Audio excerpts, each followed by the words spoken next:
আসসালামু আলাইকুম রহমতুল্লাহ।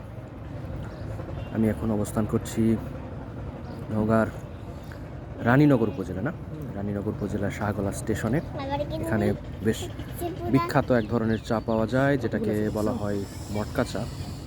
এ চা মোটামুটি আমাদের এই শাহগোলা স্টেশনের চা এতটাই জনপ্রিয় হয়েছে যে এখানে শুধু আমাদের নওগাঁর লোকজনই না, পাশের জেলা নাটোর থেকেও লোকজন এখানে চা খেতে আসেন। এই মটকা চায়ের মাধ্যমে শাহগোলা স্টেশন নতুন করে একটা পরিচিতি লাভ করেছে।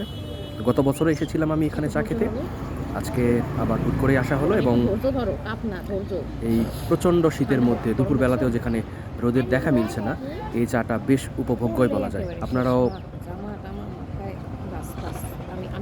সময় সুযোগ করে এই চা উপভোগ করতে আসতে পারেন। আশা করি হতাশ হবেন না। ধন্যবাদ।